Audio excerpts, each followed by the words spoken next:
আজকের গল্প পাঠে থাকছে মায়া, বিভূতিভূষণ বন্দ্যোপাধ্যায়। চলুন কথা না বাড়িয়ে সরাসরি কাহিনীতে চলে যাই। 2 বছর আগের কথা বলি। এখনও অল্প অল্প যেন মনে পড়ে, সব ভুল হয়ে যায়। কি করে এলাম এখানে? বগুলা থেকে রাস্তা চলে গেল সিঁদুরানির দিকে। চলি সেই রাস্তা ধরেই। রাঁধুনি বামুনের চাকরিটুকু ছিল অনেক দিনের, আজ তা গেল। যাক, তাতে কোনো দুঃখ নেই। দুঃখ এই অবিচারে চাকরিটা গেল। ঘি চুরি করিনি, কে করেছে আমি জানিও না, অথচ বাবুদের বিচারে আমি দোষী সাব্যস্ত হলাম। শান্তিপাড়া, সর্ষে, বীজের ডাঙা পার হতে বেলা দুপুর ঘুরে গেল। খিদেও বিষ পেয়েছে। জোয়ান বয়স, হাতে সামান্য কিছু পয়সা থাকলেও খাবার দোকানে পর্যন্ত এইসব অজ পাড়াগাই চোখে পড়ল না। রাস্তার এক জায়গায় ভারী চমৎকার একটি পুকুর। স্নান করতে আমি চিরকালই ভালোবাসি। পুকুরের ভাঙা ঘাটে কাপড় নামিয়ে রেখে জলে নামলাম। জলে অনেক পানা শ্যাওলা, সেগুলি সরিয়ে পরিষ্কার করে প্রাণ ভরে ডুব দিলাম। বৈশাখের শেষ, গরমও বেশ পড়েছে। স্নান করি সত্যি ভারী তৃপ্তি হলো। শরীর ঠান্ডা হলো বটে, কিন্তু পেট জ্বলছে। এ সময় কোনো বনের ফল নেই, চোখে তো পড়ে না যেদিকে চাই। এমন সময় একজন বুড়ো লোক পুকুরটাতে নাইতে আসছে দেখা গেল। আমাকে দেখে বললেন, বাড়ি কোথায়? আমি বললাম, আমি গরিব ব্রাহ্মণ, চাকরি খুঁজে বেড়াচ্ছি। আপাতত বড় খিদে পেয়েছে, খাবো কোথায়? তিনি কি সন্ধান দিতে পারেন? বুড়ো লোকটি বললে, রোসো, নিয়ে নি, সব ঠিক করে দিচ্ছি। স্নান সেরে উঠি লোকটি আমাকে সঙ্গে নিয়ে গ্রামের মধ্যে ঢুকি জঙ্গলে ঘিরা একটি পুরনো বাড়িতে ঢুকল। বললে, আমার নাম নিবারণ চক্রবর্তী। এ বাড়ি আমার, কিন্তু এখানে আমি থাকিনি। কলকাতায় আমার ছেলেরা ব্যবসা করে, শ্যামবাজারে ওদের বাসা। এত বড় বাড়ি পড়ে আছে, আর সেখানে মাত্র 3খানা ঘরে আমরা থাকি। কি কষ্ট বলো দিকি। আমি মাসে মাসে একবার আসি, বাড়ি দেখাশুনো করি। ছেলেরা ম্যালেরিয়ার ভয়ে আসতে যায় না। মস্ত বড় বাগান আছে বাড়ির পেছনে, তাতে সব রকম ফলের গাছ আছে, 12 ভূতে খায়। তুমি এখানে থাকবি? বললাম, থাকতে পারি। কি কাজ করবে? রাঁধুনির কাজ। যে কদিন এখানে আছি সে কদিন এখানে রাঁধো, দুজনে খাই। খুব ভালো। আমি রাজি হয়ে যেতে লোকটা যেন হঠাৎ ভারী খুশি হলো। আমার খাওয়ার ব্যবস্থা করে দিলে তখনই। খাওয়া দাওয়ার পরে আমাকে একটা পুরনো মাদুর আর একটা মোটা তাকিয়া বালিশ দিয়ে বললে, বিশ্রাম করো। পথ হেঁটে ক্লান্ত হয়ে পড়েছিলাম। ঘুমিয়ে যখন উঠলাম, বেলা আর তখন নেই। রাঙা রুদ, বড় বড় গাছপালার উঁচু ডালি। এরই মধ্যে বাড়ির পেছনের জঙ্গলে শিয়ালের ডাক শুরু হলো। আমি বাইরে গিয়ে এদিক ওদিক খানিকটা ঘুরে বেড়ালাম। যেদিকে চাই সেদিকেই পুরনো আম কাঁঠালের বন আর জঙ্গল। কোনো লোকের বাড়ি নজরে পড়ল না। জঙ্গলের মধ্যে এক স্থানে কেবল একটা ভাঙা দেউল দেখতে পেলাম। তার মধ্যে উঁকি মেরে দেখি বুড়ো নিবারণ চক্রবর্তী বসে তামাক খাচ্ছে। আমায় বললে, চা করতে জানো? একটু চা করো, চিঁড়ে ভাজো, তেল নুন মেখে কাঁচা লঙ্কা দিয়ে খাওয়া যাবে। সন্ধ্যার পর বললে, ভাত চড়িয়ে দাও, সরু আতপ আছে, গাওয়া ঘি আছে, আলু ভাতি, ব্যাস। যে আজ্ঞে। তোমার জন্যে ঝিঙের একটা তরকারি করে নিও। ঝিঙে আছে রান্নাঘরের পেছনে, আলু হাতে নিয়ে তুলে আনো এই বেলা। আর একটা কথা, রান্নাঘরে সর্বদা আলু জেলে রাখবে। তা তো রাখতেই হবে, অন্ধকারে কি রান্না করা যায়? হ্যাঁ, তাই বলছি। মস্ত বড় বাড়ি, উপরে নিচে বোধহয় 14-15খানা ঘর, এছাড়া টানা বারান্দা। 2-4খানা ছাড়া অন্য সব ঘরে তালা দেওয়া। রান্নাঘরের সামনে মস্ত বড় লম্বা রুয়াক। রুয়াকের ওমুড়োই 4-5টা নারকেল গাছ আর একটা বাতাবি লেবুর গাছ। ঝিঙে তুলতে হলে এই লম্বা রুয়াকের ওমুড়োই গিয়ে আমায় উঠোনে নামতে হবে, তারপর ঘুরে রান্নাঘরের পিছন দিকে যেতে হবে। তখনও সম্পূর্ণ অন্ধকার হয়নি। আলুর দরকার নেই ভেবে আমি এখন শুধু হাতে ঝিঙে তুলতে গেলাম। বাপ্পা, কি আগাছার জঙ্গল রান্নাঘরের পিছনে! বুনো ঝিঙে গাছ, যাকে ইঁটু গাছ বলে, অর্থাৎ এমনি বীজ পড়ে যে গাছ হয় তাই। অনেক ঝিঙে ফলেছি দেখে বিছি বিছি কচি ঝিঙে তুলতে লাগলাম। হঠাৎ আমার চোখে পড়ল একটি বউ মতো কি মেয়ে ছেলে, আমার সামনাসামনি হাত 10 দূরে ঝোপের মধ্যে নিচু হয়ে ঘোমটা দিয়ে আমারই মতো ঝিঙে তুলছে। দুবার আমি চেয়ে চেয়ে দেখলাম। তারপর পেছনে ফিরে 7-8টা কুচি ঝিঙে তুলে আসবার সময় আর একবার চেয়ে দেখলাম। দেখি বউটি তখনও ঝিঙে তুলছে। নিবারণ চক্রবর্তী বললে, ঝিঙে পেলেই? আগে হ্যাঁ, অনেক ঝিঙে হয়ে আছে, আর একজনকে তুলছিল। নিবারণ বিস্ময়ের সুরে বললে, কোথায়? ওই রান্নাঘরের পেছনে, বেশি জঙ্গলের দিকে। পুরুষ মানুষ? না, একটি বউ। নিবারণ চক্রবর্তীর মুখ কেমন হয়ে গেল। বললে, কোথায় বউ? চলো দেখি দেখি। আমি তাকে সঙ্গে করে রান্নাঘরের পেছনে দেখতে গিয়ে দেখি কিছুই না। নিবারণ বললে, কই বউ? ওই তো ওখানে ছিল, ওই ঝোপটার কাছে। যত সব, চলো চলো, দিনে দুপুরে বউ দেখলে অমনি। আমি একটু আশ্চর্য হলাম। যদি একজন পাড়াগাঁয়ের বৌঝি দুটো জংলি ঝিঙে তুলতে এসেই থাকে, তাতে এত খাপ্পা হবার কি আছে ভেবে পাইনি। তাছাড়া আজ না হয় উনি এখানে আছেন, কাল যখন কলকাতায় চলে যাবেন তখন বুনো ঝিঙেকে চৌকি দেবে। রাত্রে খাওয়া দাওয়ার পর চক্রবর্তী বুড়ো আবার সেই ঝিঙে চুরির কথা তুললে। বললে, আলো নিয়ে যাওনি কেন ঝিঙে তুলতে? তোমায় আমি আলো হাতে নিয়ে যেতে বলেছিলাম, মনে আছে? কেন তা যাওনি? আমি বুঝলাম না, তাতে কি দোষ হলো? বুড়োটা খিটখিটে ধরনের। বিনা আলোতে যখন সব আমি দেখতে পাচ্ছি, এমনকি ঝিঙে চুরি করা বউকে পর্যন্ত, তখন আলো না নিয়ে দোষ করেছি কি? বুড়ো বললে, না না, সন্ধ্যের পর সর্বদা আলো কাছে রাখবে। কেন? তাই বলছি। তোমার বয়স কত? 37-38 হবে। অনেক কম বয়স আমাদের চেয়ে। আমার 63। যা বলি কান পেতে শুনো। আগে নিশ্চয়ই। রাত্রি শুয়ে আছি, উপরের ঘরে কিসের যেন খটখট শব্দ শুনে ঘুম ভেঙে গেল। জিনিসপত্র টানাটানির শব্দ। কি বা কারা যেন বাক্স বিছানা এখান থেকে ওখানে সরাচ্ছে, ভারী জিনিস সরাচ্ছে। বুড়ো সকালে চলে যাবে কলকাতায়, তাই বোধহয় জিনিসপত্র গোছাচ্ছে। কিন্তু এত রাত্রি? বাব্বা, কি বাতিগ্রস্ত মানুষ! সকালে উঠে বুড়োকে বলতে বুড়ো অবাক হয়ে বললে, আমি? হ্যাঁ, অনেক রাতে। ও হ্যাঁ, না, ঠিক। আমাকে বললেই হতো, আমি গুছিয়ে দিতাম। চক্রবর্তী বুড়ো আর কিছু না বলে চুপ করে গেল। বেলা 9টার মধ্যে আমি ভাত, ডাল আর ঝিঙে ভাজা রান্না করলাম। খেয়ে দিয়ে পোটলা বেঁধে সে রওনা হলো কলকাতায়। যাবার সময় বার ভুলে গেল, নিজের ঘরের লোকের মতো থেকো ঠাকুর। পেয়ারা আছে, আম কাঁঠাল আছে, উৎকৃষ্ট পেঁপে আছে, তরিতরকারি পোঁতো। আমার খাস জমি পড়ে আছে 3 বিঘে, ভদ্রাসন হল 1.5 বিঘের ওপর। লোকাভাবে জঙ্গল হয়ে আছে। খাটো, তরকারি উৎপন্ন করো, খাও, বেচো। তোমার নিজের বাড়ি ভাববে, দেখাশুনো করো, থাকো, ভাবনা নেই। আর একটা কথা। কি? চক্রবর্তী বুড়ো অকারণে সুর খাঁটো করে বললে, কত লোকে ভাঙচি দেবে, কারুর কথা শুনো না যেন। বাড়ি দেখাশুনো যেমন করবি, নিজের মতো থাকবি, কোনো কথায় কান দেবে না। গাছের ফল ফুলুরি তুমিই খাবি। 2টো ঘর খোলা রইল তোমার জন্যে। বুড়ো চলে গেল, আমাকে যেন আকাশে তুলে দিয়ে গেল। আরে, এত বড় বাড়ির বড় বড় 2খানা ঘর আমার ব্যবহারের জন্যে রয়েছে। তাছাড়া বারান্দা, রান্নাঘর, রোয়াক তো আছেই। বাড়িতে পাতকু, জলের কষ্ট নেই। 10টা টাকা আগাম দিয়ে গিয়েছে বুড়ো।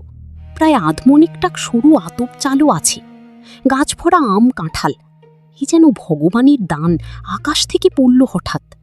বিকেলের দিকে তেল নুন কিনব বলে মুদির দোকান খুঁজতে বেরোলাম। বাপরে, কি ঘন জঙ্গল গাঁখানার ভেতরে! আর এদের যেখানে বাড়ি তার ত্রিসীমানায় কি কোনো লোকালয় নেই? জঙ্গল ভেঙে সুরিপথ ধরে 1/2 মাইল যাবার পর একজন লোকের সঙ্গে দেখা হলো। সেও তেল কিনতে যাচ্ছে। আমায় দেখে বললে, বাড়ি কোথায়? এখানে আছি, নিবরণ চক্রবর্তীর বাড়ি।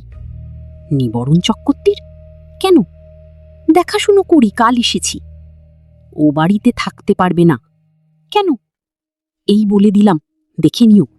কত লোক ও বাড়িতে এলো গেল, ওরা নিজেরাই থাকতে পারে না তো অন্য লোক। ওর বাড়ির ছেলে বউরা কশিনকালেও বাড়িতে আসে না। কেন? তা কি জানি। ও বড় ভয়ানক বাড়ি। তুমি বিদেশি লোক, খুব সাবধান। আর কিছু না বলে লোকটা চলে গেল। আমি দোকান খুঁজে জিনিস কিনে বাড়ি ফিরলাম। তখন বিকাল গড়িয়ে গিয়ে সন্ধ্যা নামছে। দূর থেকে জঙ্গলের মধ্যকার পুরনো উঁচু দোতলা বাড়িখানা দেখে আমার বুকের ভেতরটা ছ্যাঁত করে উঠল। সত্যি, বাড়িখানার চেহারা কিরকম যেন! ও যেন একটা জীবন্ত জীব। আমার মতো ক্ষুদ্র লোককে যেন গিলে ফেলবার জন্যে হাত বাড়িয়ে এগিয়ে আসছে। অমনতর ওর চেহারা কেন? কিছু না, লোকটা আমার মন খারাপ করবার জন্যে দায়ী। আমি যখন তেল নুন কিনতে যাই তখন আমার মনে দিব্যি ফুর্তি ছিল। হঠাৎ এমন হবার কারণ হচ্ছে ওই লোকটার ভয় দেখানো কথাবার্তা। গায়ে পড়ে অত হিত করবার দরকার কি ছিল বাপু তোমার? চক্কর্তি বুড়ো তো বলেই দিয়েছে কত লোক কত কথা বলবে, কারোর কথায় কান দিও না। কিছু না, গাছপালার ফল ফুলুরি গায়ের লোক চুরি করে খায় কিনা, বাড়িতে একজন পাহারাদার বসলে লুটপাট করে খাওয়ার ব্যাঘাত হয়, সেই জন্যেই ভয় দেখানো। যেমন ওই বউটি কাল সন্ধ্যাবেলা ঝিঙে চুরি করছিল। অনেক দিন এমন আরামে থাকিনি। বিনা খাটুনিতে পয়সা রোজগারের এমন সুযোগ জীবনে কখনো ঘটেনি। নিজের জন্যে শুধু দুটো রান্না, মিটে গেল কাজ। সকাল সকাল রান্না সেরে নিয়ে নিচের বড় রোয়াকে বসে আপন মনে গান গাতে লাগলাম। এত বড় বাড়ির আমিই মালিক, কারোর কিছু বলার নেই আমাকে, যা খুশি করব। হঠাৎ ভয়ানক আশ্চর্য হয়ে গেলাম। দোতলার নালির মুখ দিয়ে পড়তে লাগলো জল, যেমন ওপরের বারান্দাতে কেউ হাত পা ধুলে পড়ে। বেশ মোটা ধারি জল পড়তে লাগলো। তখন আমি উঠে রোয়াকের ধারে দাঁড়িয়ে দোতলার বারান্দার দিকে চেয়ে দেখলাম, তখনও জল পড়ছে সমানে, মোটা ধারায়। ওপরের সিঁড়ির দরজায় তালা দেওয়া, চাবি চক্কর্তি মশাই নিয়ে গিয়েছেন, সুতরাং দোতলায় যাবার কোনো উপায় আমার নেই। এই জল কোথা থেকে পড়ছে? মিনিট 10 পড়ার পর জলের ধারা বন্ধ হয়ে গেল।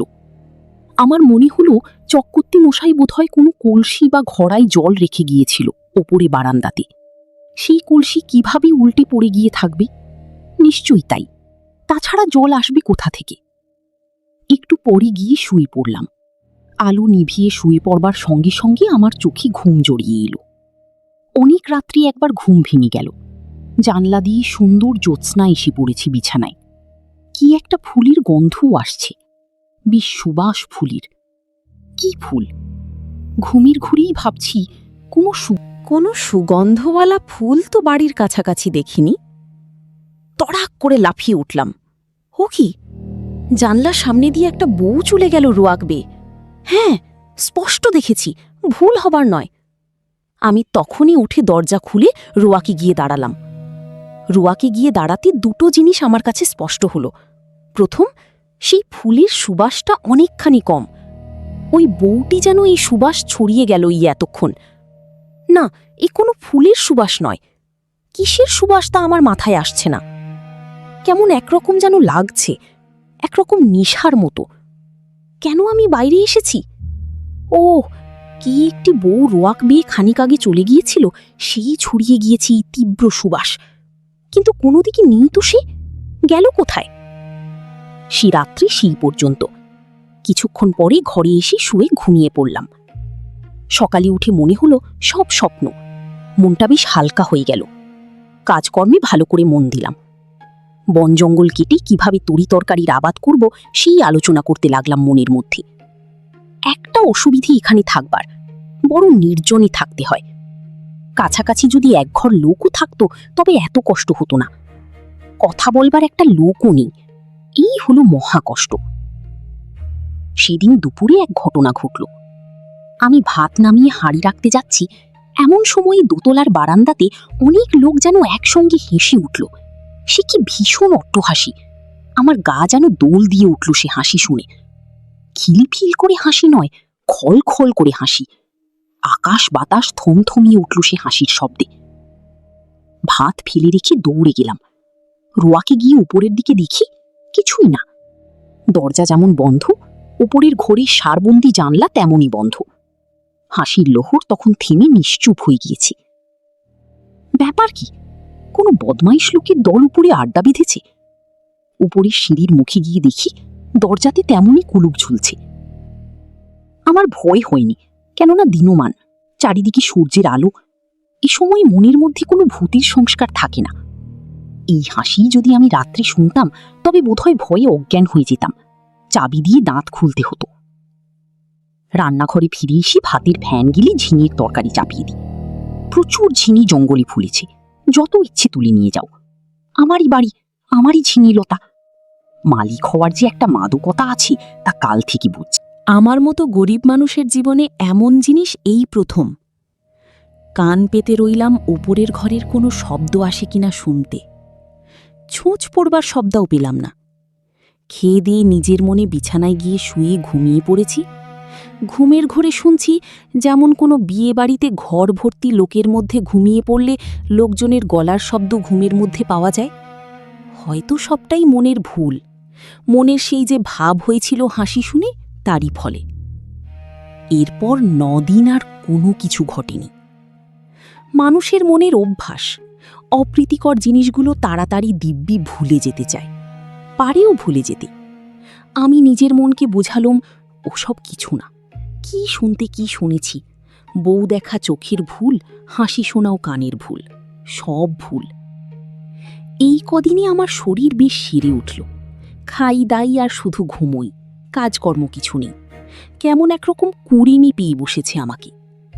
আমি সাধারণত খুব খাটিয়ে লোক, শুয়ে বসে থাকতে ভালোবাসিনি, কিন্তু অনেক দিন ধরে অতিরিক্ত খাটুনির ফলে কেমন একরকমের অবসাদ এসে গিয়েছে। শুধু আরাম করতে ইচ্ছা হয়।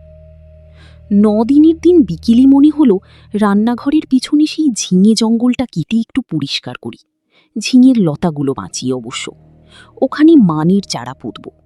আর একটা চাল কুমড়োর ইঁটো লতা হয়েছে এই জঙ্গলের মধ্যে, সেটা বাঁশের কঞ্চি দিয়ে রান্নাঘরে ছাদে উঠিয়ে দেব। এই বাড়িতে কাজ করে সুখ আছে, কারণ দা, কোদাল, কাস্তে, নিরিন, শাবল, কুরুল সব মজুত আছে।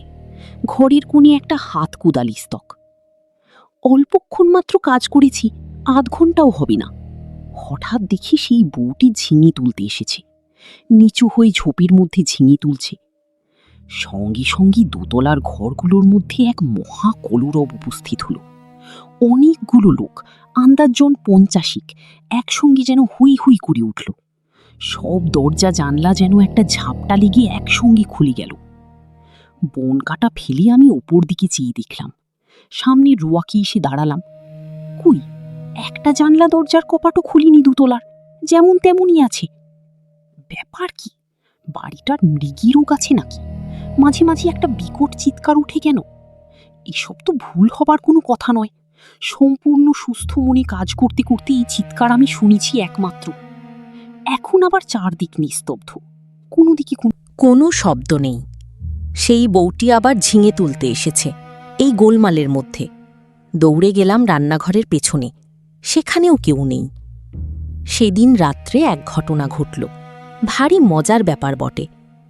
খেয়ে দিয়ে সবই শুয়েছি, সামান্য তন্দ্রা এসেছে। এমন সময় কিসের শব্দে তন্দ্রা ছুটে গেল। চেয়ে দেখি আমার বিছানার চারিপাশে অনেক লোক জড়ো হয়েছে। তাদের সবারই মাথায় লাল পাগড়ি, হাতে ছোট ছোট লাঠি। কিন্তু আশ্চর্যের বিষয়, সকলেরই মুখ দেখতে একরকম। একই লোক যেন 50টি হয়েছে, এই রকম মনে হয় প্রথমটা। বহু আরশিতে যেন একটা মুখই দেখছি। কে যেন বলে উঠল, আমাদের মধ্যে আজ কে যেন এসেছে। একজন তার উত্তর দিলে, এখানে একজন পৃথিবীর লোকের বাড়ি আছে অনেক দিন থেকে। আমি দেখিনি বাড়িটা, তবে শুনেছি। যারা দেখতে জানি তারা বলে, সেই বাড়ির মধ্যে একটা লোক রয়েছে। সব মিথ্যে, কোথায় বাড়ি? আমরা কেউ দেখিনি। তবে এসো, আমরা নাচ আরম্ভ করি। বাপরে বাপ, সে কি কাণ্ড! অতগুলো লোক একসঙ্গে ঢোল বাজিয়ে এক তাণ্ডব নৃত্য শুরু করে দিলে। আমার দেহের মধ্যে দিয়ে কতবার যে এলো গেল, তার সঙ্গে সঙ্গে বিকট চিৎকার আর হল্লা। আমার বিছানার বা আমার কোনো অংশ তারা স্পর্শও করল না। আমি যে সেখানে আছি তাও যেন তারা জানে না। আমার অস্তিত্ব সম্বন্ধে ওরা আদৌ সচেতন নয়। ওদের হুঙ্কার আর ভৈরব নৃত্যে আমি জ্ঞানশূন্য হয়ে গেলাম। যখন জ্ঞান হল, তখন শেষরাত্রির জ্যোৎস্না খোলা জানলা দিয়ে এসে বিছানায় পড়েছে। সেই ফুলের অতি মৃদু সুবাস ঘরের ঠান্ডা বাতাসে। আমি আধো অচেতনভাবে জানলার বাইরের জ্যোৎস্নামাখা গাছপালার দিকে তাকিয়ে রইলাম। কতক্ষণ পরই জানিনি, ভোর হয়ে গেল। বিছানা ছেড়ে উঠে দেখি ঘুমের কোনো ব্যাঘাত হয়নি। সুনিদ্রা হলে শরীর যেমন ঝরঝরে আর সুস্থ হয়, তেমনই বোধ করছি। তবে সে ভূতের নাচ কি দেখেছিল? সে নাচ কি তবে ভুল? খেয়ে দিয়ে পরম আরামে শুয়ে ঘুমিয়ে পড়ি স্বপ্ন দেখেছি? তাই যদি হয়, তবে এই শেষরাত্রির ঠান্ডা বাতাসে ফুলের সুবাস পেয়েছি, তা কোথা থেকে এলো? সেই বউটি যখন চলাফেরা করে তখনই অমন সুবাস ছড়ায় বাতাসে। সুবাসটা ভুল হতে পারে না, এখনও সে গন্ধ আমার নাকে লেগে রয়েছে। কোনো অজানা বনফুলের সুবাস হয়তো, তাই হবে। তেল কিনতে গিয়েছি দোকানে, দোকানি বললে, কিরকম আছো? বলি, কিছু দেখেছ নাকি? না। শুনেছ কিছু? না। খুব বেঁচে গিয়েছ তুমি। তোমার আগে যারা ওখানে থাকতো তার সবাই একটি বউকে দেখত ওখানে, প্রায়ই। এমন হতো শেষে ও বাড়ি ছেড়ে তারা নড়তে চাইতো না। তারপর রোগা হয়ে দিন দিন শুকিয়ে শেষ পর্যন্ত মারা পড়ত। 2টি লোকের এই রকম হয়েছে এ পর্যন্ত। বাড়িতে ভূতের আড্ডা, ভূতে লোককে পাগল করে দেয়। তাদের কাণ্ড জ্ঞান থাকে না, না খেয়ে না দিয়ে ওখানে পড়ে থাকে, ছিঁড়ে যেতে চায় না। তুমি দেখছি ভূতের মন্তর জানো। আমরা তো ও বাড়ির ত্রিসীমানায় যাইনি, মাথা খারাপ করে দেয় সাধারণ মানুষের। তেল নিয়ে চলে এলাম, ভাবতে ভাবতে এলাম মাথা খারাপ হওয়ার সূত্রপাত আমারও হলো নাকি। বাড়ির ত্রিসীমানায় পা না দিতেই আমারও মনে হলো, না, সব ভুল। পরম সুখী আছি, এই ছেড়ে কোথায় যাব? বেশ আছি, খাসা আছি, তোফা আছি। সেই থেকে আজ 2 বছর পড়ে আছি এ বাড়িতে। চক্কতি মশাই মাইনে টাইনে কিছুই দেয় না, তাতে আমার কিছু আসে যায় না। বাড়ি দেখাশোনা করি, বিগুন কলা বেচি, দিনরাত ওদের নৃত্য দেখি, ওদের মধ্যেই বাস করি। এক পা যাইনে বাড়ি ছেড়ে। এই ধরনের কাহিনী যদি আপনাদের ভালো লেগে থাকে, অবশ্যই আমাদের চ্যানেলটিকে সাবস্ক্রাইব করে আমাদের পাশে থাকবেন এবং লাইক, কমেন্ট, শেয়ার করে দিবেন। ধন্যবাদ।